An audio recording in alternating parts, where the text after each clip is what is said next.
আল্লাহ রাব্বুল আলামিন যিনি মানুষ সৃষ্টি করেছেন তিনি কোরআন শরীফের ভিতরে বলে দিয়েছেন।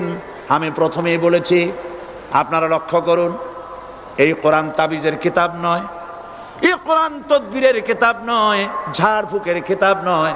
কোরআন হলো পৃথিবীর মানুষের জন্য কোড অফ লাইফ, পূর্ণাঙ্গ জীবন বিধান। সব কিছু আল্লাহ পাক কোরআনের ভিতরে বলে দিয়েছেন, কোনো জিনিস বাদ দেন নাই। আপনি আমি কেমনে সৃষ্টি হয়েছি আল্লাহ পাক কোরআনের ভিতরে বলেছেন, ইন্না খালাকনাকুম মিন তুরাবিন সুম্মা মিন নুতফাতিন সুম্মা মিন আলাকাতিন সুম্মা মিন মুদগা। নিষ্প্রাণ মাটি দিয়ে তোমাকে উৎপন্ন করা হয়েছে, নিষ্প্রাণ মাটির উপাদান দিয়ে তোমাকে তৈরি করা হলো। মায়ের পেটের ভিতরে এক ফোঁটা নাপাক পানি জমাট রক্তে পরিণত হয়ে গেল। জমাট রক্ত আস্তে করে গোশতপিণ্ড হলো। গোশতপিণ্ডকে সুন্দর করে সাজায়া, হাড্ডি গুড্ডি বানায়া, স্ট্রাকচার তৈরি করে তার উপরে ফাকাসাউনাল ইযামা লাহমা, চামড়া দিয়ে গোশত দিয়া সাজায়া সুন্দর করে বানালাম। আল্লাহর পরিচয় শুনুন, আল্লাহ আমার কেমন আল্লাহ।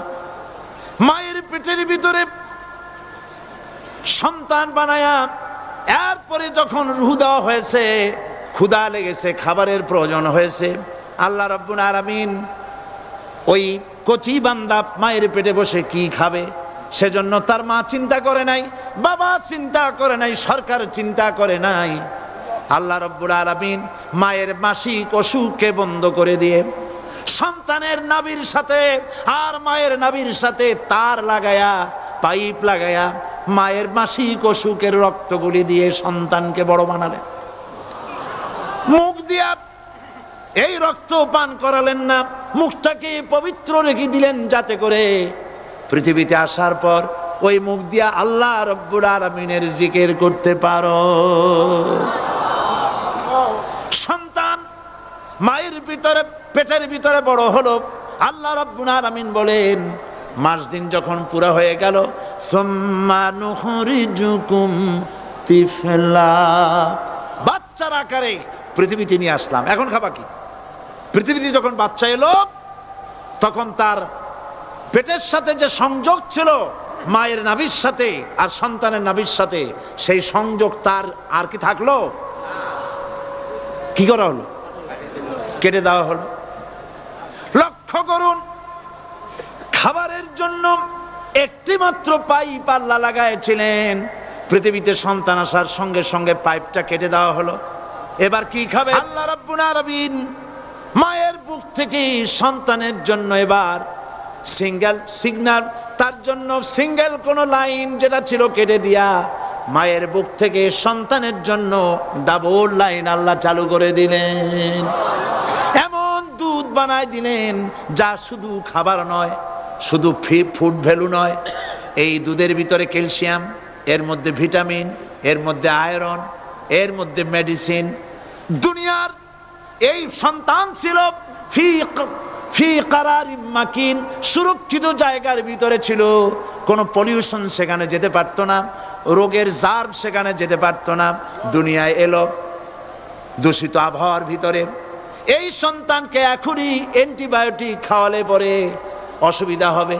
আল্লাহ রাব্বুল আলামিন মায়ের দুধের ভিতরে ঔষধ দিয়া রোগের প্রতিষেধক বানায়া দিলেন।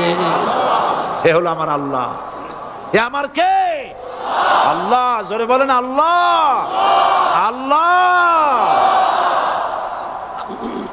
আল্লাহ রাব্বুল আলামিন মায়ের দুধ দিয়ে সন্তানকে বড় করলেন আর শোনায় দিলেন, খবরদার এই মায়ের সাথে, এই বাপের সাথে নাফরমানি করবি না। মা বাপের জন্য আমার কাছে দোয়া করবে, রব্বির হামহুমা কামা রাব্বায়ানি সাগীরা। সবাই পড়েন আমার সাথে, রব্বির হামহুমা কামা রাব্বায়ানি সাগীরা। আল্লাহ পাক শিখাই দিলেন, বান্দারে আমার কাছে দোয়া করায় আল্লাহ, আমার মা বাপ আমাকে ছোটবেলায় যেভাবে স্নেহের কোলে লালন পালন করেছে, এইভাবে আমার মা বাপদের তোমার রহমতের কোলে লালন পালন করো। মনে থাকবে ভাইরা? বলেন মনে থাকবে? প্রত্যেক নামাজের পরে মা বাবার জন্য দোয়া করবেন, বেঁচে থাকুক আর মরে যাক, দোয়া করবেনই, মনে থাকবে? রব্বির হামহুমা কামা রাব্বায়ানি সগীরা। আবার পড়েন রব্বির হামহুমা কামা রাব্বায়ানি সগীরা। আল্লাহ পাক মায়ের মর্যাদা এত বাড়াইছেন, সাহাবী প্রশ্ন করেছে ইয়া রাসূলুল্লাহ খেদমত করব কার? হুজুর বলেন তোমার মায়ের, তারপরে কার? তোমার মায়ের, তারপরে কার? তোমার মায়ের, তারপরে কার? তোমার পিতার। বাপের চাইতে মায়ের মর্যাদা আল্লাহ 3 গুণ বাড়াইয়া দিলেন, 3 গুণ বৃদ্ধি করে দিলেন। হাদিস শরীফে এসেছে হযরত আবী হুরায়রা রাদিয়াল্লাহু তাআলা আনহু রাসূলের কাছে এসে রাতের বেলায় কাঁদতেছিলেন। হুজুর প্রশ্ন করলেন, আবু হুরায়রা কাঁদো কেন? হযরত আবু হুরায়রা বলছেন, হুজুর মা আমাকে মেরেছে। তিনি প্রশ্ন করলেন, আচ্ছা মা তোমার মারলো কেন? তুমি কি কোনো বেয়াদবি করছো? তিনি বললেন না। তবে মারলো কেন? হযরত আবু হুরায়রা বলেন, ইয়া রাসূলুল্লাহ আপনার খেদমত থেকে বাড়ি ফিরতে আমার দেরি হয়ে গিয়েছিল। গভীর রাত্রে যখন বাড়ি গেছি, মা আমাকে প্রশ্ন করলেন, বাবা দেরি হলো কেন, কোথায় ছিলি? তাম পৃথিবীর মানুষ যেই কদম মোবারক চুমু দিতে পারলে ধন্য হয়ে যায়, সেই আখিরি জামানার পয়গম্বর নবী মুহাম্মদ রাসূলুল্লাহ সাল্লাল্লাহু আলাইহি সাল্লামের দরবার থেকে আসতে আমার দেরি হয়ে গেছে। ইয়া রাসূলুল্লাহ আমার মা আপনার নাম শুনে তার গা জ্বলে উঠল, তিনি কাফের মুশরিকা। আপনার নাম শুনে অগ্নি শর্মা হয়ে আমাকে ধরে পিটানো আরম্ভ করলেন আর বললেন, আবু হুরায়রা হয় মুহাম্মদ সাল্লাল্লাহু আলাইহি সাল্লামের বাড়ি ছাড়বি, নইলে আমার বাড়ি ছাড়বি, কি করবি বল? মার খেতে খেতে আমি বললাম, মা তোমার গায়ে যত শক্তি আছে আমারে মারো, তোমার বাড়ি শুদ্ধ তাম দুনিয়াটা ছেড়ে দিতে পারি, মুহাম্মদ রাসূলুল্লাহর কদম মোবারক ছেড়ে দিতে পারি না। হুজুর আমার মা গলা ধাক্কা মেরে আমাকে বের করে দিয়েছেন। হুজুর বলছেন, আবু হুরায়রা মা তোমাকে মেরেছে আর আমার কাছে নালিশ করছো, আমি তোমার মায়ের কোনো বিচার করতে পারবো না। সুবহানাল্লাহ, এত বড় পাওয়ারফুল নবী, শানওয়ালা, ইজ্জতওয়ালি, বরকতওয়ালি, এত বড় নবী বলছেন মা মেরেছে, আমার করার কিচ্ছু নাই। সুবহানাল্লাহ। তোমার মা মুশরিকা হোক আর যাই হোক, তোমার মা। সুবহানাল্লাহ বলেন।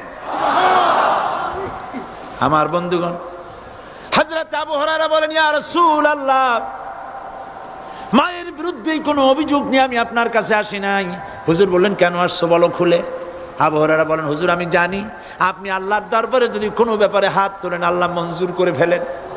আপনি দয়া করে আমার মার জন্য দোয়া করেন, আল্লাহ যেন হেদায়েত দিয়ে দেন। আমার নবীজি দুখানে হাত উত্তোলন করলেন, বললেন, আল্লাহুম্মা ইহদি উম্মা আবি হুরায়রা, আয় আল্লাহ আমি দোয়া করতেছি আবু হুরায়রার মাকে হেদায়েত নসিব করো। হুজুর হাত তুলে মোনাজাত করছেন, আবু হুরায়রা দৌড় দিলেন বাড়ির দিকে। কয়েকজন সাহাবী হযরত আবু হুরায়রার জামা টেনে ধরেছে, এই ভদ্রলোক দৌড়ায় কেন? এত শান্ত মানুষ, কখনো গরম হয়ে কারোর সঙ্গে কথা বলে না, এই মানুষটা দৌড়ায় কেন? কোনো বিপদ হইল নাকি? জামা টেনে ধরে বলে, আবু হুরায়রা দৌড়াও কেন? হযরত আবু হুরায়রা বলেন, জামা ছেড়ে দাও, কোনো বিপদ আমার হয় নাই, আমি দৌড়াইয়া বাড়ি যাই দেখতে চাই। আমি দৌড়াইয়া আগে বাড়ি যেতে পারলাম না, আমার নবীর দোয়া আগে আমার বাড়ি চলে গেছে, আমি এটা দেখতে চাই। হযরত আবু হুরায়রা দৌড়াতে দৌড়াতে বাড়ি চলে গেছেন। দরজায় নক করলেন, ভেতর থেকে আওয়াজ এলো, কে? তিনি বললেন, আমি আবু হুরায়রা। মা দরজা খুলে দাও, আমি তোমার সন্তান। মা বললেন, বাবা অপেক্ষা করো, দরজা খুলতেছে।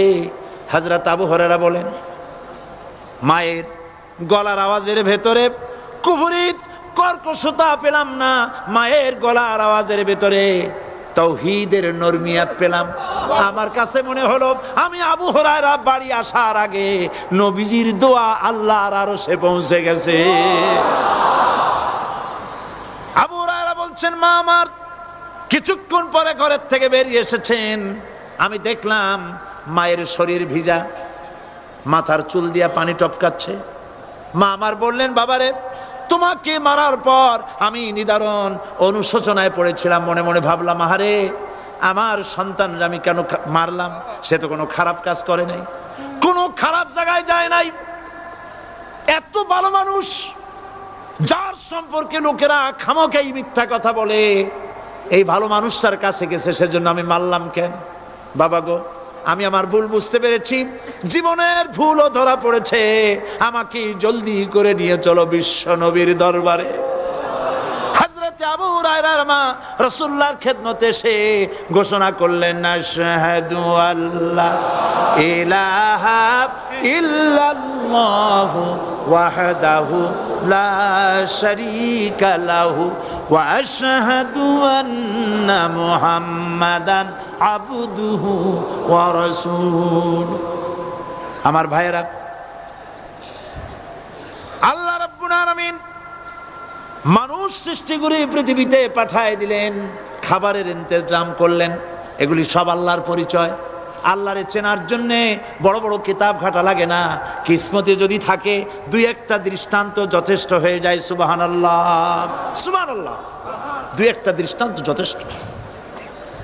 আল্লাহ পাক সমস্ত সৃষ্টি জগৎকে তৈরি করলেন, সৃষ্টি করলেন, আর তাদের খাদ্যের ব্যবস্থা করলেন। কে করেছেন খাদ্যের ব্যবস্থা? খাদ্য দেন আল্লাহ। কিন্তু অহংকারী যারা, তারা বলে দেশের বাম্পার ফলনের জন্য সমস্ত কৃতিত্ব সরকারের। বলেন আস্তাগফিরুল্লাহ, বলেন নাউজুবিল্লাহ। এদের একজন বলছিল, 3 বছর কিছু দিবার পারুম না, লোকেরা কয় আমরা না খাইয়া থাহুম, আল্লাহ কয় আমিও দেহুম, কদ্দুর পারো না খাইয়া থাকতে। ফসল কে দেন? জোরে বলেন, কে দেন? বাম্পার ফসলের ফলনের দাবি সরকার করতে পারে না, এটা কুফরি, এটা শিরক। জমিনের ফসল কে দেন? আকাশের বৃষ্টি কার? পানি কার? সার কার? সব আল্লাহ পাক। আল্লাহ পাক কোরআন শরীফে বলেছেন, লা ইন শাকারতুম লা আযীদান্নাকুম ওয়া লা ইন কাফারতুম ইন্না আযাবি লাশাদীদ। আমার নিয়ামতের শুকর যদি আদায় করো বাড়ায় দেব, আর যদি কৃতজ্ঞ হও, শুকরিয়া আদায় না করো, মস্ত বড় শাস্তি দেব। ফসল দেই আমি, আর শুকরিয়া আদায় করো তোমার বাজানের। ঠিক কিনা? শুকরিয়া আদায় করে কার? বাজানের। একটা লোকের, একটি মানুষের যেই প্রশংসা এই সরকার করলো, বিগত 4.5 বছর ধরে একটা মানুষের যত জিকির করলো, প্রশংসা করলো, ছবি টানাইলো, যদি এতটা জিকির, এতটা স্মরণ আল্লাহ রাব্বুল আলামিনের করত, ওদের জন্য আল্লাহর জান্নাতের দরজা খোলা হয়ে যেত। প্রশংসা করবে কার? চিল্লায় বলুন, আল্লাহ পাকের প্রশংসা করো। খেতে দেওয়ার মালিক তিনি। আল্লাহ পাক বলছেন, আল্লাহকে, তার পরিচয় আল্লাহ তুলে ধরেছেন, ওয়ামা মিন দাব্বাতিন ফিল আরদি ইল্লা আলাল্লাহি রিজকুহা। এই পৃথিবীর ভিতরে এমন কোন বিচরণশীল জীব নাই যার রিস্কের দায়িত্ব আমি আল্লাহ গ্রহণ করি নাই। সুবহানাল্লাহ বলবেন না? রিস্কের দায়িত্ব কার হাতে? আচ্ছা দেখুন তো, পৃথিবীর সমস্ত সরকারের কাছে বিভিন্ন মন্ত্রণালয় আছে না? খাদ্য মন্ত্রণালয় বলে কোনো মন্ত্রণালয় আছে কিনা? আছে। খালি কয় খামু আর খামু। খাদ্য মন্ত্রণালয় আছে, থাকার পরেও মানুষ না খাইয়া মরে। ঠিক কিনা? এবার একটু তাকান তো, জ্ঞানের চক্ষু দিয়া তাকান। ফরেস্ট এরিয়া, বাঘ আছে কিনা? নাই। সিংহ আছে কিনা? গন্ডার আছে কিনা? হাতি আছে কিনা, বিশাল বিশাল প্রাণী আছে কিনা। জঙ্গলে ছোট্ট প্রাণী থেকে পোকা থেকে শুরু করে গন্ডার পর্যন্ত, টুনটুনি পাখি দিয়ে শুরু করে ঈগল পাখি পর্যন্ত, নদীর ভিতরে ছোট্ট চুনু পুঁটি থেকে শুরু করে তিমি মাছ পর্যন্ত। প্রাণী তত্ত্ববিদরা বলেছেন সমুদ্রের ভিতরে এমন এমন বড় বড় তিমি আছে যে একটা তিমির ওজন 5000 টন পর্যন্ত হয়ে যায়। 5000 টন তিমিটার ওজন। এর যখন বাচ্চা হয় তখন বাচ্চার দৈনিক দুধ লাগে 50 থেকে 60 মণ পর্যন্ত। কে ব্যবস্থা করে? রুহান ফেরেশতা। তো ওর মা যেমন বাচ্চা তো সেরকম হবে, ঠিক কিনা? কে দেয় খাবার? এবার দেখেন তো আপনার দেশের এই জঙ্গলে কত হাতি আছে। হাতিরা মিছিল করে আসছে যে আল্লাহ আমাদের এখন আর খাইতে যাইতে দিতে পারে না, বাংলাদেশের গভর্নমেন্ট কিছু দাও। আসছে না, খাইয়া ক্ষুধার জ্বালায় হাতি মরেছে, বাঘ মরেছে, সিংহ মরেছে, এর কোনো দৃষ্টান্ত আছে? ক্ষুধার জ্বালায় আকাশের উড়ন্ত পাখিরা ছটফট করে মারা গেছে, দৃষ্টান্ত আছে? নদীর মাছেরা ক্ষুধার জ্বালায় ভেসে উঠেছে, না খাইয়া মরে গেছে, দৃষ্টান্ত আছে? মহান আল্লাহ রাব্বুল আলামিন কোরআন শরীফের ভিতরে বলেছেন অনেক প্রাণী এমন আছে যারা তাদের খাদ্যকে সঞ্চয় করে না, খাদ্যকে জমা করে না, আহরণ করে না। সকাল বেলায় একটা খাবার খেলো, দুপুরে কি খাবে তার জানা নাই। শকুন পৃথিবীর মাটি থেকে 3 মাইল উপরে ওড়ে, তার চোখকে আল্লাহ পাক এত তীক্ষ্ণ বানিয়ে দিয়েছেন, এই চট্টগ্রামের কোথায় মরা গরু আছে 3 মাইল উপর দিয়ে দেখতে পায়? সুবহানাল্লাহ করতে ইচ্ছা করে না। এই প্রাণীগুলি খাবারগুলি কোনো গভর্নমেন্ট জোগাড় করে রাখে নাই। আল্লাহ পাক বলেন সবার খাবার আমি দেই। সকাল বেলায় সমস্ত প্রাণীগুলি, মহাশূন্যে পাখি, পানির ভিতরে মৎস্যরাজি, জঙ্গলের ভিতরে হিংস্র প্রাণী, পোকামাকড় থেকে শুরু করে সবগুলো খালি পেটে সব বেরিয়ে যায়, কারো কোনো খাবারের মজুদ নাই। সন্ধ্যা হতে না হতে সমস্ত প্রাণীগুলির পেট ভরাইয়া আমি আবার যার যার ঘরে ফিরাইয়া দেই। ওয়ামা মিন দাব্বাতিন ফিল আরদি ইল্লা আলাল্লাহি রিজকুহা। সমস্ত প্রাণী রিজকের দায়িত্ব আমি আল্লাহর হাতে। কে দেয় রিজেক? জোরে বলুন, কে দেন? আল্লাহ পাক। কি খাবেন সব আল্লাহ জোগাড় করে দিয়েছেন। তরি তরকারি জোগাড় করেছেন, মাছ জোগাড় করেছেন, চাউল দিয়েছেন, খাবার দিয়েছেন, গোশত দিয়েছেন, সব দিয়ে দিয়েছেন। আল্লাহ রাব্বুল আলামিন সমস্ত জিনিস দিয়ে মানুষকে আল্লাহ পাক তার জন্য আল্লাহ সব করেছেন। খালাকালাকুম মা ফিল আরদি জামিআ। এই পৃথিবীতে যা তৈরি করেছে সব তোমার জন্য। এ হচ্ছে আমার আল্লাহ। এ হচ্ছে আমার কে? আল্লাহ। সে আল্লাহ পাক বলছেন, আল্লাহর পরিচয় তিনি স্রষ্টা, তিনি রিজেক দাতা। এবার আইনদাতা কে? আইনদাতা কে? আরো জোরে বলুন। আইনদাতা আল্লাহ হচ্ছে আল্লাহর পরিচয়। ইনিল হুকমু ইল্লা লিল্লাহ আলা লাহুল খালকু ওয়াল আমর। সৃষ্টি যার, আইন চলবে তার। আমার দেশে আল্লাহর আইন চলছে? আমাদের দেশের কল কারখানা, ক্ষেত খামার, অফিস আদালত আল্লাহর আইন অনুযায়ী চলে? চলে না। বরং আল্লাহর আইনকে মুছে ফেলার জন্য, নিজেদের আইন সৃষ্টি করার জন্য প্রচেষ্টা চালানো হচ্ছে। আল্লাহর আইন মানুষের জন্য সব থেকে বেশি উপযোগী, কারণ সৃষ্টি করেছেন কে? বলেন, কে করেছেন? আল্লাহ। প্রত্যেকটি মেশিন আপনি যা কিনবেন, রেডিও হোক, টিভি হোক, যে কোনো যন্ত্র হোক, গাড়ি হোক, তার সাথে একটা লিটারেচার, একটা বই তার সঙ্গে দিয়ে দেওয়া হয়। ওই বইয়ের মধ্যে লেখা থাকে এটা কিভাবে চালানো হবে, অপারেট করা হবে, তার সিস্টেম লেখা থাকে। আপনার ইচ্ছা মতো চালাইলে হবে না। এই মানব গোষ্ঠীকে সৃষ্টি করেছেন এখন আপনি যদি আপনার আইন মতো চালান তা কি চলবে? চলবে না। আপনি আপনার আইন মতো চালাচ্ছেন, ভালোভাবে চলতেছে? চলতেছে না। স্বরাষ্ট্রমন্ত্রী বলতেছেন সন্ত্রাসীদেরকে মাটির তলা থেকে খুঁজে বের করা হবে, কিন্তু নাকের উপর দিয়া ব্রিফকেস চুরি হয়ে যায়, উনি তা ধরতে পারেন না। এই হলো আইন।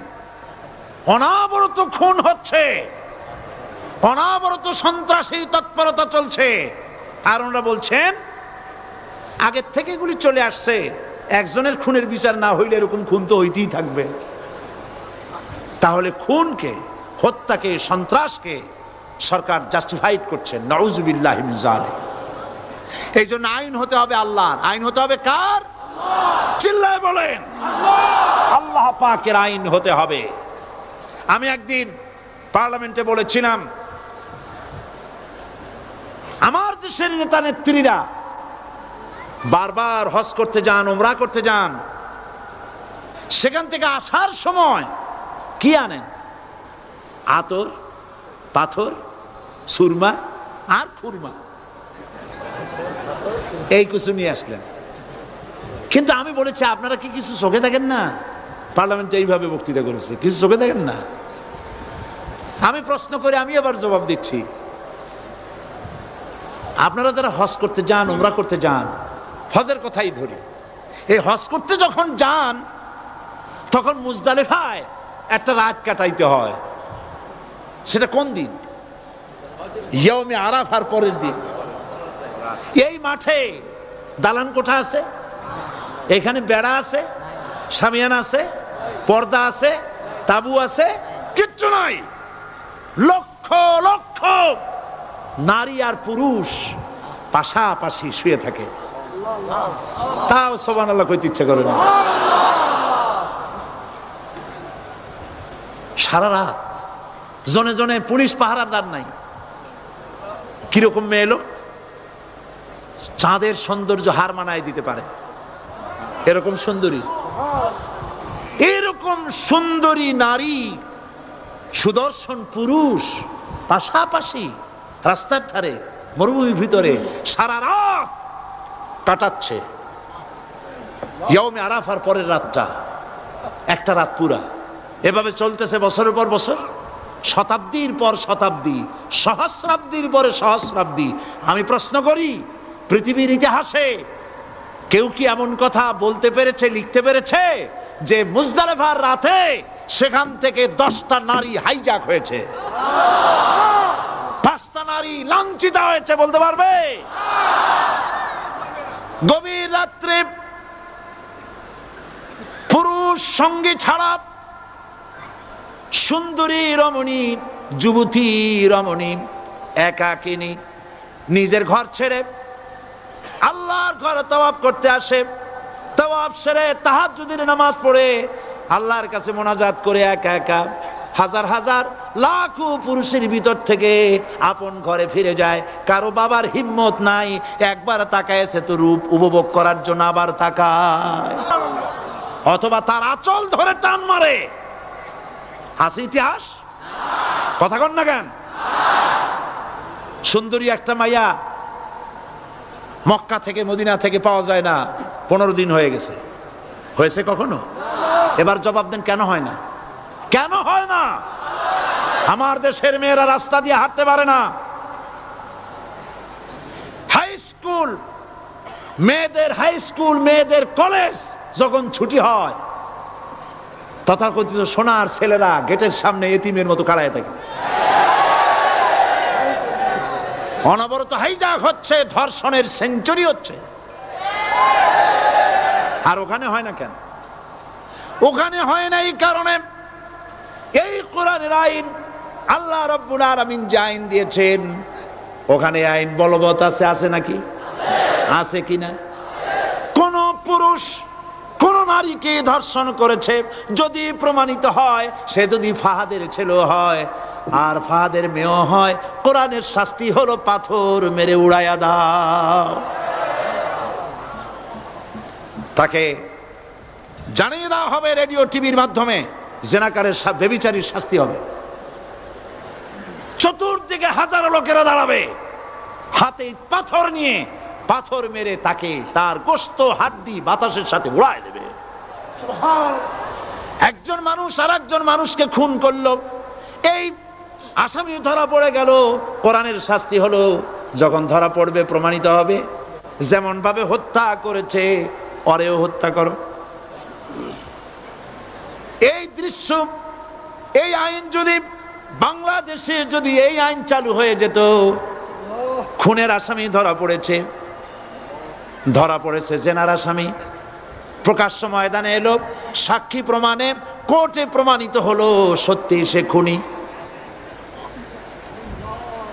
এই বিশাল আউটার স্টেডিয়ামের মাঝখানে খুনি কি দাঁড় করাও, চতুর্দিকে হাজারো লাখো মানুষ থাকুক, রেডিও টিভির ক্যামেরা কার্যকর হবে, পত্র পত্রিকার সাংবাদিকরা আসবে, তরবারির এক আঘাতে খুনির কল্লাটা উড়ায় দাও, দেহটা নিঃসাড় হয়ে জমিনে পড়ে যাবে। এই দৃশ্য যারা দেখবে স্বচক্ষে, রেডিওতে, পত্র পত্রিকায়, আর 1 বছরের ভেতরে খুন করার হিম্মত কারো কলিজায় উঠবে? জেনাকারের পাথর মেরে দেওয়া, পাথর মেরে উড়িয়ে দেওয়ার শাস্তি যদি চোখে কেউ দেখে, জেনা করার পুলক আর জাগবে? এটা নাম আল্লাহর আইন। এই আইন কার? এই আইন কার? এই আইন যতদিন পর্যন্ত বাংলার মানুষের, মুসলমানদের উপরে কার্যকরী না হচ্ছে, এই দেশে কার্যকরী না হবে, ততদিন পর্যন্ত হত্যা, ধর্ষণ, খুন বন্ধ হবে না। বন্ধ হবে। সুতরাং এই আইন হচ্ছে কার? আরো জোরে বলেন, আল্লাহ রাব্বুল আলামিন। মহান আল্লাহ রাব্বুল আলামিনের এই আইন অনুযায়ী যদি দেশ চলে, মানুষ শান্তি পাবে, চুরি বন্ধ হবে, ডাকাতি বন্ধ হবে, জেনা বন্ধ হবে, হত্যা ধর্ষণ বন্ধ হয়ে যাবে। নবীজি এমন একটি আইন চালু করে দিয়ে, কোরআনের বিধান চালু করে দিয়ে এমন একটা সমাজ চালু করেছিলেন, যেই সমাজ সম্পর্কে হুজুর নিজে বলেছেন, খায়রুল কুরুনে কারনি, সর্বশ্রেষ্ঠ যুগ হলো কার যুগ? আমার যুগ। সুবহানাল্লাহ বলেন। রাসূলের যুগ হলো সর্বশ্রেষ্ঠ যুগ। সেই কোরআন, সেই হাদিস আজও আছে না নাই? বলেন জোরে, আজও আছে না নাই? সেই কোরআন এবং সুন্নাহ দিয়ে দেশ শাসন হোক, এটা কি আমরা চাই? কারা কারা চাই? দু হাত উঁচু করে দেখা।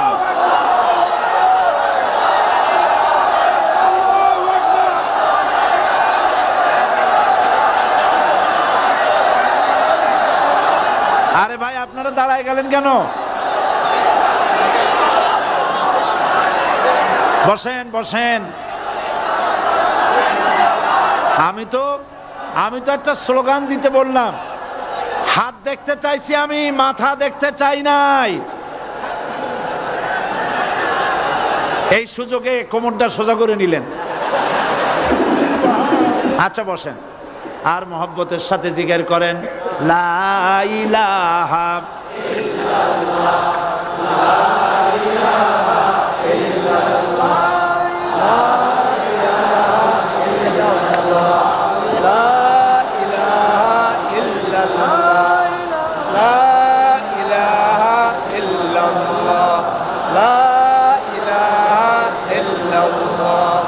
জোরে সরে সবাই জিকির করেন, লা ইলাহা ইল্লাল্লাহ, লা ইলাহা ইল্লাল্লাহ, লা ইলাহা ইল্লাল্লাহ, লা ইলাহা ইল্লাল্লাহু মুহাম্মাদুর রাসূলুল্লাহ। বসুন, আমরা মুনাজাত করব।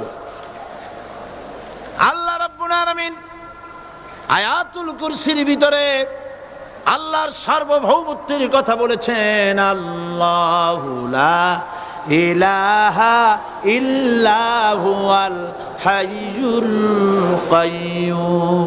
পড়েন আমার সাথে সবাই, আল্লাহু লা ইলাহা ইল্লা হুয়াল হাইয়ুল কাইয়্যুম।